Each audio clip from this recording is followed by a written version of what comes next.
નમસ્કાર. આજના ITI e learning પ્રોગ્રામમાં હું ભૂમિતા આશર આપનું હાર્દિક સ્વાગત કરું છું. આજે હું ઔદ્યોગિક તાલીમ સંસ્થામાં ચાલતા સોલાર ટેકનિશિયન ઇલેક્ટ્રિકલ ટ્રેડ અંતર્ગત નેશનલ ઇલેક્ટ્રિકલ કોડ 2011 વિશે આપણને માર્ગદર્શન સહ તાલીમ આપીશ. આજના લેશન વિશે વિગતે ચર્ચા કરતા પહેલાં નેશનલ ઇલેક્ટ્રિકલ કોડ શું છે અને તેનું મહત્ત્વ શું છે તે જાણવું ખૂબ જરૂરી છે. આ ટૉપિક ખૂબ અગત્યનો છે. કેમ કે કોઈ પણ ઇલેક્ટ્રિશિયન હોય, વાયરમેન હોય કે ઇલેક્ટ્રિકલ એન્જિનિયર હોય જે કોઈ પણ ઇલેક્ટ્રિકલ કામ કરવા જઈ રહ્યો છે તે જો રૂલ્સ કે રેગ્યુલેશન ફોલો ન કરે તો અકસ્માત સર્જાઈ શકે છે. આવા અકસ્માત ન સર્જાય તેના માટે નેશનલ ઇલેક્ટ્રિકલ કોડની સ્થાપના કરવામાં આવી છે. હવે આપણે નેશનલ ઇલેક્ટ્રિકલ કોડનો વિગતમાં પરિચય જોઈએ. ઇલેક્ટ્રિસિટીના જનરેશન, કન્વર્ઝન, ટ્રાન્સમિશન, ડિસ્ટ્રીબ્યુશન અને અંતે યુટિલાઇઝેશનના વિવિધ તબક્કાની અંદર ઇલેક્ટ્રિસિટીના ઇન્સ્ટોલેશન, કમિશનિંગ અને મેન્ટેનન્સ માટે બ્યુરો ઓફ ઇન્ડિયન સ્ટાન્ડર્ડ દ્વારા જરૂરી માર્ગદર્શક સૂચનાઓ 1910ની અંદર બહાર પાડવામાં આવી, જેને ઇન્ડિયન ઇલેક્ટ્રિસિટી એક્ટ 1910ના નામે ઓળખવામાં આવી. ત્યારબાદ તેમાં જરૂરી સુધારા વધારા કરી 1956ની અંદર તેની સુધારેલી આવૃત્તિ બહાર પાડવામાં આવી. ત્યારબાદ ફરીથી ટેકનોલોજીમાં થતા પરિવર્તનને ધ્યાનમાં રાખી 1985ની અંદર ભારતના પ્રથમ નેશનલ ઇલેક્ટ્રિકલ કોડ ગ્રંથની રચના કરવામાં આવી અને તેની સુધારેલી આવૃત્તિ 2011માં બહાર પાડવામાં આવી, જેને નેશનલ ઇલેક્ટ્રિકલ કોડ 2011ના નામથી ઓળખવામાં આવે છે. નેશનલ ઇલેક્ટ્રિકલ કોડ 2011ને કુલ 8 ભાગની અંદર વહેંચવામાં આવ્યા છે અને તે દરેક ભાગને ફરીથી અલગ અલગ સેક્શન્સની અંદર કે વિભાગોની અંદર વહેંચવામાં આવ્યા છે. તો આપણે સૌથી પહેલાં જોઈશું પાર્ટ 1 એટલે કે ભાગ 1, જનરલ એન્ડ કોમન એસ્પેક્ટ્સ. આ ભાગની અંદર ઇલેક્ટ્રિક ઇન્સ્ટોલેશન માટે જરૂરી પ્લાનિંગ, લેઆઉટ, ડિઝાઇનિંગ, યોગ્ય ઇક્વિપમેન્ટની પસંદગી, તેની મૂળભૂત ઇન્સ્ટોલેશન પ્રેક્ટિસ, કમિશનિંગ, મેન્ટેનન્સ વગેરે સંબંધિત નિયમોનું વર્ણન કરવામાં આવ્યું છે અને આ ભાગને ફરીથી 20 વિભાગોની અંદર વહેંચવામાં આવ્યા છે. તો હવે આપણે વન બાય વન તેનો વિગતે પરિચય જોઈશું. પાર્ટ 1ના જે 20 વિભાગો છે એ આ પ્રમાણે છે, જેમાંથી આપણે સૌથી પહેલાં જોઈશું સેક્શન 1 એટલે કે વિભાગ 1, scope of the national electrical code. આ વિભાગમાં નેશનલ ઇલેક્ટ્રિકલ કોડનું કાર્યક્ષેત્ર દર્શાવવામાં આવ્યું છે. આ વિભાગની અંદર કઈ કઈ બાબતોનો સમાવેશ થાય છે? તો સૌથી પહેલાં પાવર સિસ્ટમની અંદર જે પણ ઇલેક્ટ્રિકલ ઇક્વિપમેન્ટ વાપરવામાં આવે છે તેનું સિલેક્શન કઈ રીતે કરવું તે આપણે આની અંદર જાણવા મળે છે. બીજું છે કે કોઈ પણ બિલ્ડિંગ હોય કે ઇન્ડસ્ટ્રીયલ સ્ટ્રક્ચર હોય એની અંદર આપણે જે પણ ઇલેક્ટ્રિકલ ઇન્સ્ટોલેશન કરીએ છીએ તેમાં જે પણ સાધનો વાપરીએ છીએ તે સાધનો વાપરતી વખતે કઈ પ્રકારની સલામતી રાખવી તેનું પણ આની અંદર માર્ગદર્શન આપવામાં આવેલું છે. તે ઉપરાંત જનરલ સેફટી પ્રોસિજર અને કોઈ ખાસ પ્રકારનું વાતાવરણ હોય, દાખલા તરીકે કોઈ એક્સપ્લોઝિવ એટમોસ્ફિયર છે કે કોઈ એક્ટિવ એટમોસ્ફિયર છે, તેમાં જે પણ ઇલેક્ટ્રિકલ ઇન્સ્ટોલેશન આપણે કરવાના છીએ અને જે સાધનો વાપરવાના છીએ તે સાધનો વાપરતી વખતે કયા પ્રકારની સાવચેતી રાખવી તેનું માર્ગદર્શન પણ આ સેક્શનની અંદર આપવામાં આવેલું છે. હવે આપણે જોઈએ સેક્શન 2, ડેફિનેશન્સ. આ વિભાગની અંદર ઇલેક્ટ્રિકલ ફિલ્ડની અંદર જે પણ ઇલેક્ટ્રિક ટર્મ્સ વાપરવામાં આવે છે, બેઝિક ટર્મ્સ વાપરવામાં આવે છે, વ્યાખ્યાઓ વાપરવામાં આવે છે તેનું વર્ણન કરવામાં આવેલું છે. દાખલા તરીકે ટ્રાન્સફોર્મર એટલે શું, કેપેસિટર એટલે શું, કરંટ એટલે શું, વોલ્ટેજ એટલે શું, તો આ બધી વ્યાખ્યાઓનો સમાવેશ સેક્શન 2ની અંદર કરવામાં આવેલો છે. તે ઉપરાંત વ્યાખ્યા કેવી હોવી જોઈએ? તો વ્યાખ્યા સરળ શબ્દોમાં સમજી શકાય અને સચોટ હોવી જોઈએ તેનું માર્ગદર્શન પણ આ સેક્શનની અંદર આપણને આપવામાં આવેલું છે. નેક્સ્ટ છે section 3, graphical symbols for diagram, letter, symbols and science.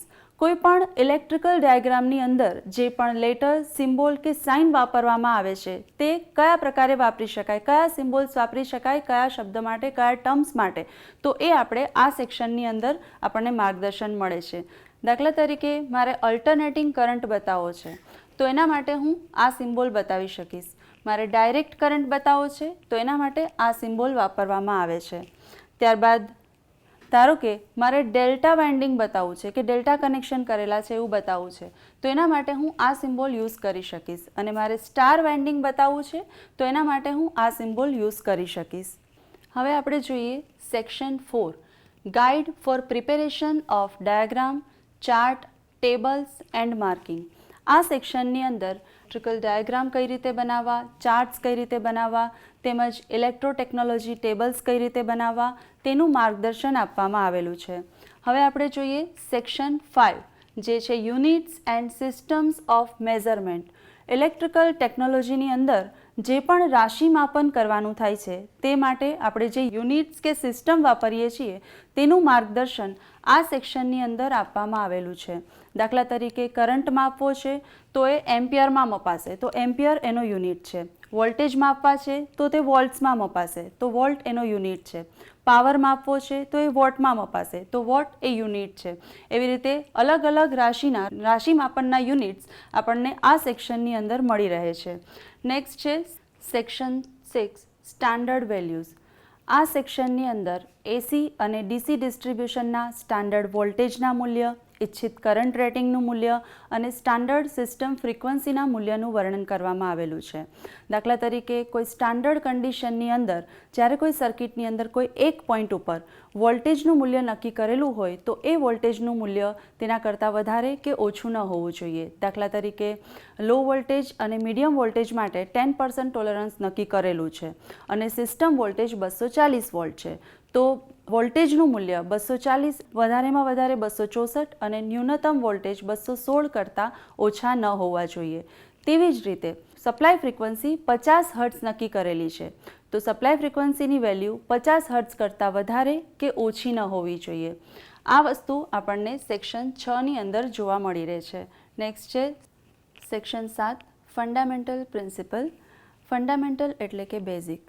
આ સેક્શનની અંદર ઇલેક્ટ્રિકલ ઇન્સ્ટોલેશનની ડિઝાઇન અને અમલ કરતી વખતે બેઝિક કઈ કઈ બાબતોનું ધ્યાન રાખવું તેનું વર્ણન કરવામાં આવેલું છે. દાખલા તરીકે ઇમરજન્સી કંટ્રોલ.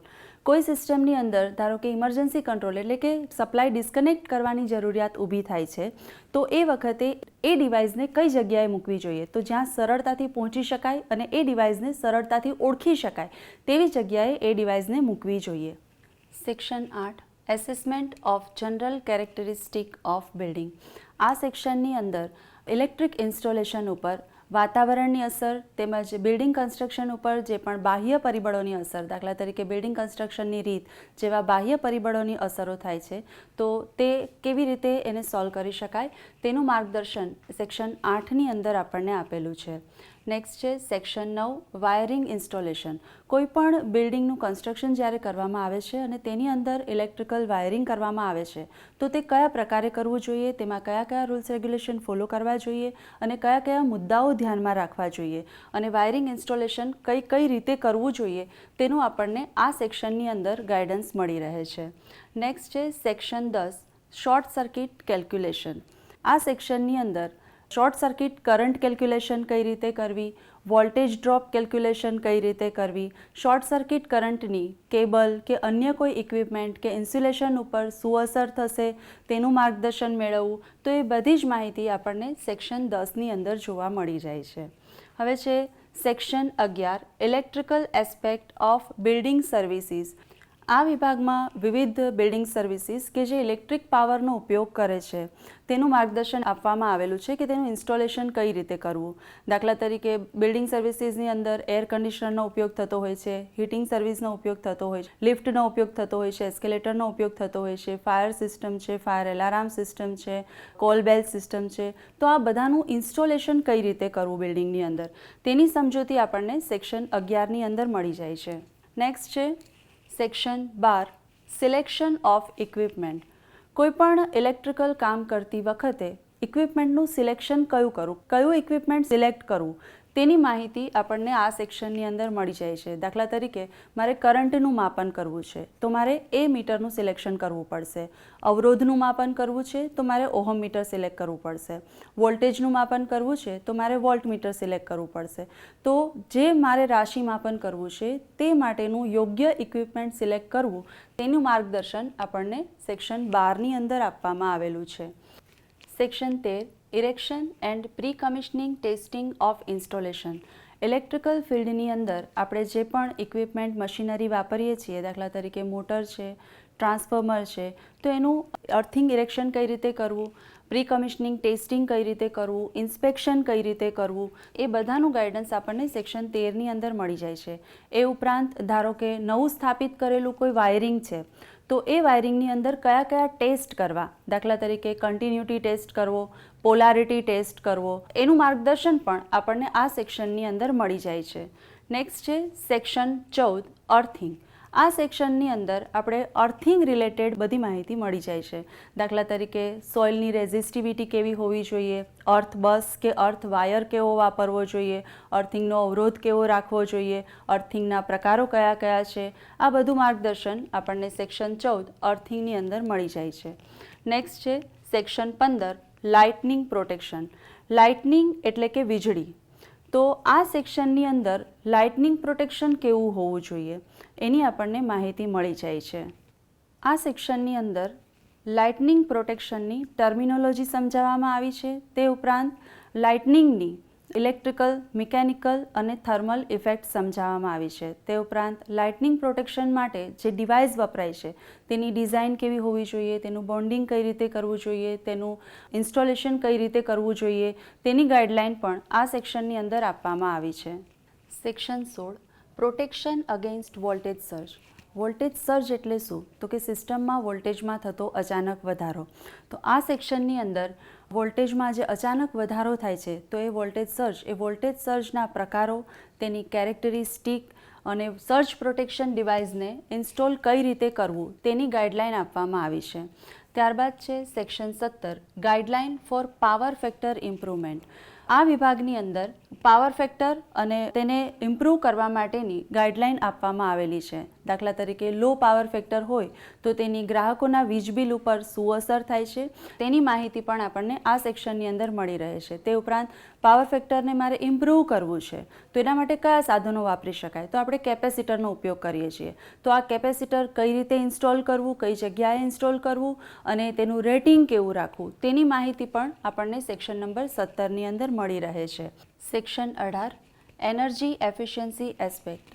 આ સેક્શનની અંદર આપણે ઉર્જા બચાવ માટે જે સાધનો વાપરીએ છીએ તેનું ઇન્સ્ટોલેશન કેવી રીતે કરવું, તેનું વાયરિંગ કેવી રીતે કરવું તેની સમજૂતી આપવામાં આવેલી છે. આપણે ઇલેક્ટ્રિકલ ફિલ્ડની અંદર ટ્રાન્સફોર્મર વાપરીએ છીએ, મોટર વાપરીએ છીએ, તો પાવર ફેક્ટરના સંદર્ભમાં તેની પસંદગી કેવી રીતે કરવી તેની સમજૂતી પણ આપણને આ સેક્શનની અંદર મળી જાય છે. તે ઉપરાંત એનર્જી ઓડિટ એટલે કે ઉર્જાનો બચાવ થાય, એનર્જીનો બગાડ ઓછો થાય એ અંગેનું માર્ગદર્શન આપણને સેક્શન 18ની અંદર મળી જાય છે. હવે છે section 19 safety in electrical work. આ ખૂબ જ અગત્યનો મુદ્દો છે. આપણે જાણીએ છીએ કે સેફટી એ સૌથી પહેલી જરૂરિયાત છે. તો જ્યારે પણ કોઈ ઇલેક્ટ્રિકલ કામ કરવામાં આવે છે તે વખતે સેફટી રાખવી ખૂબ જ અગત્યની છે. તો કઈ વાતની સેફટી રાખવી? તો સેફટી પોસ્ટરનો ઉપયોગ કરવો, સેફટી બોર્ડનો ઉપયોગ કરવો, તે ઉપરાંત પરમિટ ટુ વર્ક વિશેની માહિતી હોવી જોઈએ. ત્યારબાદ જે પણ વ્યક્તિ કામ કરી રહ્યો છે તેણે પીપીઈનો ઉપયોગ કરેલો હોવો જોઈએ. તો આ બધી સેફટી કઈ રીતે રાખવી કામ કરતી વખતે તેનું માર્ગદર્શન આપણને સેક્શન નંબર 19ની અંદર મળી જાય છે. ત્યારબાદ છે સેક્શન નંબર 20 ટેબલ્સ. ઇલેક્ટ્રિકલ ફિલ્ડની અંદર ઘણા બધા ડેટાને કોષ્ટકના રૂપમાં ફેરવવાની જરૂરિયાત પડે છે જેનો વારંવાર ઉપયોગ થતો હોય છે. તો આ ટેબલ્સ કઈ રીતે બનાવવા તે અંગેનું માર્ગદર્શન આપણને સેક્શન નંબર 20ની અંદર આપવામાં આવેલું છે. હવે આપણે વાત કરી કે નેશનલ ઇલેક્ટ્રિકલ કોડના કુલ 8 ભાગ છે. અત્યાર સુધી આપણે પાર્ટ 1 જોઈ રહ્યા હતા. હવે આપણે જોઈએ છીએ પાર્ટ 2 જેનું નામ છે electrical installation in standby generating station and captive substation. તો સ્ટેન્ડ બાય જનરેટિંગ સ્ટેશન એટલે શું? તો કે ઇમરજન્સી પાવર સપ્લાય. અને કેપ્ટિવ સબસ્ટેશન એટલે શું? તો કે કોઈ પણ ઇન્ડસ્ટ્રી પોતાના યુઝ માટે જે સબસ્ટેશન બનાવે છે તેનું નામ છે કેપ્ટિવ સબસ્ટેશન. તો આ વિભાગની અંદર જે સ્ટેન્ડ બાય જનરેટિંગ સ્ટેશન છે અને કેપ્ટિવ સબસ્ટેશન છે તેનું ઇન્સ્ટોલેશન કઈ રીતે કરવું અને તેમાં કઈ કઈ જરૂરિયાતો ઊભી થશે આ વિશેની માહિતી આપવામાં આવી છે. 5 મેગાવોટથી ઓછી કેપેસિટીના જે સ્ટેન્ડ બાય જનરેટિંગ સ્ટેશન છે તે ઉપરાંત 33 કેવી 10 MVA સુધીની કેપેસિટીના જે કેપ્ટિવ સબસ્ટેશન છે તેનું ઇન્સ્ટોલેશન કઈ રીતે કરવું તે અંગેની ગાઈડલાઇન આપણને પાર્ટ 2ની અંદર આપવામાં આવેલી છે. આ સેક્શનની અંદર મોટા પાયા પરના જે નોન ઇન્ડસ્ટ્રીયલ બિલ્ડિંગ્સ છે તેની અંદર ઇલેક્ટ્રિકલ ઇન્સ્ટોલેશન કઈ રીતે કરવું તેનું માર્ગદર્શન આપવામાં આવેલું છે. અને આ પાર્ટને પણ અલગ અલગ સેક્શનની અંદર વહેંચવામાં આવેલું છે. દાખલા તરીકે મકાનનું વાયરિંગ કઈ રીતે કરવું, સ્પોર્ટ્સ કોમ્પ્લેક્સ છે તો એની અંદર વાયરિંગ કઈ રીતે કરવું, થિયેટરની અંદર વાયરિંગ કઈ રીતે કરવું, મલ્ટી સ્ટોરી બિલ્ડિંગની અંદર કઈ રીતે કરવું. તો આ બધું ગાઈડન્સ આપણને પાર્ટ 3 એટલે કે electrical installation in non industrial બિલ્ડિંગ્સની અંદર મળે છે. હવે આપણે જોવાના છીએ part 4 electrical installation in industrial building. આ પાર્ટની અંદર ઇન્ડસ્ટ્રીયલ બિલ્ડિંગ જેવી કે કોઈ કંપની છે, ફેક્ટરી, બરાબર, કારખાના છે તો એની અંદર ઇલેક્ટ્રિકલ ઇન્સ્ટોલેશન કઈ રીતે કરવું તે અંગેનું માર્ગદર્શન આપવામાં આવેલું છે.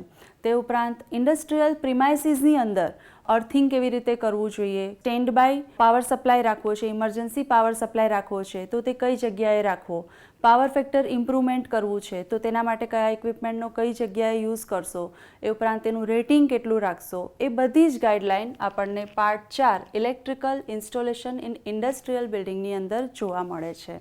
નેક્સ્ટ છે પાર્ટ 5 આઉટડોર ઇન્સ્ટોલેશન. કેટલાક ઇન્સ્ટોલેશન આપણે આઉટડોર યુઝ કરતા હોઈએ છીએ. આ આઉટડોર ઇન્સ્ટોલેશનને 3 ભાગની અંદર વહેંચવામાં આવેલા છે. પહેલું છે પબ્લિક લાઇટિંગ ઇન્સ્ટોલેશન, કે જે આપણે સ્ટ્રીટ લાઇટનો ઉપયોગ કરીએ છીએ તો એ સ્ટ્રીટ લાઇટનું વાયરિંગ કઈ રીતે કરવું એ પણ એક પ્રકારનું આઉટડોર ઇન્સ્ટોલેશન છે. તો એનું વાયરિંગ કઈ રીતે કરવું તેની માહિતી આપણને પાર્ટ 5ની અંદર મળે છે. તે ઉપરાંત છે ટેમ્પરરી આઉટડોર ઇન્સ્ટોલેશન, બીજું સેક્શન છે ટેમ્પરરી આઉટડોર ઇન્સ્ટોલેશન. તો ઘણીવાર આપણે ઘણા ઇન્સ્ટોલેશન છે જે ટેમ્પરરી યુઝ કરતા હોઈએ છીએ. દાખલા તરીકે સર્કસ છે, મેળા છે કે જે આપણે ત્યાં રાખવાના નથી, ટેમ્પરરી છે. તો એની અંદર તેનું વાયરિંગ કેવી રીતે કરવું તેની માહિતી આપણને આ પાર્ટની અંદર આપવામાં આવેલી છે. નેક્સ્ટ છે સેક્શન 3 પરમેનન્ટ આઉટડોર ઇન્સ્ટોલેશન. ઘણા ઇન્સ્ટોલેશન એવા હોય છે કે જે પરમેનન્ટ આપણે બહાર રાખવાના છીએ, બિલ્ડિંગની બહાર યુઝ કરવાના છીએ. દાખલા તરીકે સબસ્ટેશન, તો એ સબસ્ટેશનની અંદર ઇલેક્ટ્રિફિકેશન કઈ રીતે કરવું તેની ગાઈડલાઇન પણ આપણને પાર્ટ 5ની અંદર મળી રહે છે. નેક્સ્ટ છે part 6 electrical installation in agricultural premises. ખેતીવાડીના એવા વિસ્તાર કે જ્યાં જાનવરો માટે શેડ બનાવેલા હોય તેમજ માનવ વસ્તી પણ રહેતી હોય તો એવી જગ્યાએ જે પણ ઇલેક્ટ્રિક ઇન્સ્ટોલેશન કરવાનું થાય છે તેમાં કઈ કઈ વસ્તુનું ધ્યાન રાખવું અને તેનું ઇન્સ્ટોલેશન ઇલેક્ટ્રિક જે પણ સાધનો આપણે ત્યાં લગાવીએ છીએ તે કઈ રીતે લગાવવા તેની ગાઈડલાઇન આપણને પાર્ટ 6ની અંદર ઇલેક્ટ્રિકલ ઇન્સ્ટોલેશન ઇન એગ્રીકલ્ચરલ પ્રિમાઇસીસની અંદર મળી જાય છે. નેક્સ્ટ છે part 7 electrical installation in hazardous area.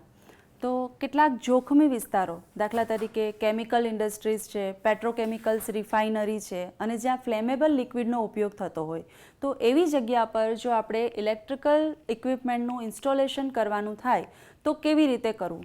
તો એના માટે પહેલાં આપણે જે પણ હેઝાર્ડિયસ એરિયા છે તેને અલગ અલગ ભાગની અંદર વર્ગીકૃત કરવો પડે છે. તે ઉપરાંત ત્યાં કયા સાધનો વાપરી શકાશે અને એ વાપરતી વખતે કઈ કઈ વસ્તુની સાવચેતી લેવી પડશે એ બધાની જાણકારી આપણને પાર્ટ 7ની અંદર આપવામાં આવેલી છે. નેક્સ્ટ છે part 8 solar photovoltaic power supply system. આ પાર્ટની અંદર સોલાર ફોટોવોલ્ટેઇક એનર્જી સિસ્ટમ તથા તે માટે વપરાતી એસેસરીઝ અને તેનું ઇન્સ્ટોલેશન કઈ રીતે કરવું તેની ગાઈડલાઇન આપવામાં આવેલી છે. તે ઉપરાંત આપણને ખબર છે કે સોલાર ફોટોવોલ્ટેઇક એનર્જી એનો પાયાનો એકમ છે સોલાર સેલ.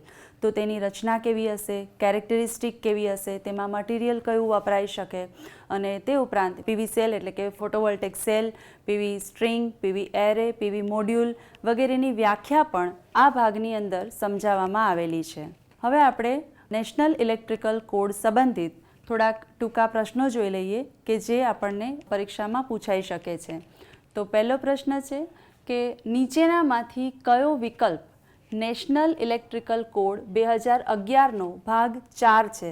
આપણે જોયું કે નેશનલ ઇલેક્ટ્રિકલ કોડના કુલ 8 ભાગ હતા તો એમાંથી ભાગ 4 કયો છે. તો electrical installation in non industrial building જે ભાગ 3 છે. Electrical installation in industrial building આ છે ભાગ 4. ત્રીજો ઓપ્શન આપેલો છે electrical installation in agricultural premises. તો આ છે આપણો ભાગ 6 અને electrical installation in hazardous area જે આપણો ભાગ 7 છે. તો આપણને પ્રશ્ન પૂછેલો છે કે ઇલેક્ટ્રિકલ કોડ 2011નો ભાગ 4 કયો છે, તો આપણો ભાગ 4ની અંદર આનો સમાવેશ થાય છે. હવે બીજો પ્રશ્ન જોઈએ. નેશનલ ઇલેક્ટ્રિકલ કોડ 2011 મુજબ ઇલેક્ટ્રિકલ કામમાં રાખવી પડતી સાવચેતીને ભાગ 1ના કયા સેક્શનમાં સમાવવામાં આવે છે? તેમાં આપણને 4 ઓપ્શન આપેલા છે અહીં કે સેક્શન 17, સેક્શન 14, સેક્શન 19 અને સેક્શન 18. આપણે જોયું હતું કે નેશનલ ઇલેક્ટ્રિકલ કોડના જે ભાગ 1 છે એના કુલ 20 ભાગ હતા, 20 વિભાગની અંદર એને વહેંચવામાં આવેલા હતા, જેમાંથી ઇલેક્ટ્રિકલ કામમાં જે સાવચેતી રાખવી પડે છે તેને આપણે સેક્શન 19ની અંદર બતાવેલો હતો. તો આનો આન્સર શું આવશે? સેક્શન 19. નેક્સ્ટ પ્રશ્ન છે આપણો, નેશનલ ઇલેક્ટ્રિકલ કોડ 2011ને કુલ કેટલા ભાગની અંદર વહેંચવામાં આવેલો છે? જોયું કે નેશનલ ઇલેક્ટ્રિકલ કોડના કુલ કેટલા ભાગ છે? 8 ભાગ છે, બરાબર. તો આ પ્રશ્નનો જવાબ શું આવશે? 8. બીજો આવો પણ પ્રશ્ન આવી શકે કે નેશનલ ઇલેક્ટ્રિકલ કોડ 2011ના ભાગ 1માં કુલ કેટલા સેક્શન છે? ભાગ 1ની અંદર ઘણા બધા સેક્શન્સ આપેલા હતા, બરાબર. તો ભાગ 1ના કુલ કેટલા સેક્શન હતા? તો ઓપ્શન અહીંયા આપણને અલગ અલગ આપેલા છે, 21 છે, 22 છે, 24 છે કે 20 છે. તો આનો આન્સર આવશે 20. પછીનો પ્રશ્ન જોઈએ. આમાં તો જસ્ટ આપણે એક જ સિમ્બોલની ચર્ચા કરેલી છે. આ સિવાયના ઘણા બધા સિમ્બોલ્સ છે, ઘણા બધા ચિહ્નો છે કે જે આપણે ભાગ 1ના સેક્શન 3ની અંદર સમજાવ્યા હતા. તો એમાંથી કોઈ પણ સિમ્બોલ વિશે પૂછી શકે. તો અહીંયા આપણને આવો કોઈક એક સિમ્બોલ આપેલો છે અને પૂછ્યું છે કે આ સિમ્બોલ શેનું નિદર્શન કરે છે? અર્થ બતાવે છે, ફોલ્ટ બતાવે છે, બેટરી બતાવે છે કે કોઇલ બતાવેલે છે? તો જો આ સિમ્બોલ આપણે દર્શાવેલો હોય તો આ અર્થનો સિમ્બોલ છે. તો આનો આન્સર આવશે એ, અર્થ, બરાબર. તો આમાંથી ઘણા બધા પ્રશ્નો, કેટલા ભાગ છે, કેટલા વિભાગ છે અને કઈ વસ્તુ છે એ કયા સેક્શનની અંદર સમાવવામાં આવેલી છે. તો મિત્રો, આજે આપણે નેશનલ ઇલેક્ટ્રિકલ કોડ 2011 વિશે પૂરી માહિતી મેળવી, જે નિયમો વખતોવખત અપડેટ થતા રહે છે અને સેફ વાયરિંગ ઇન્સ્ટોલેશન માટે ખૂબ જ અગત્યના છે. હું આશા રાખું છું કે આપને આ લેસન વિશે પૂરું માર્ગદર્શન મળી ગયું હશે. આભાર.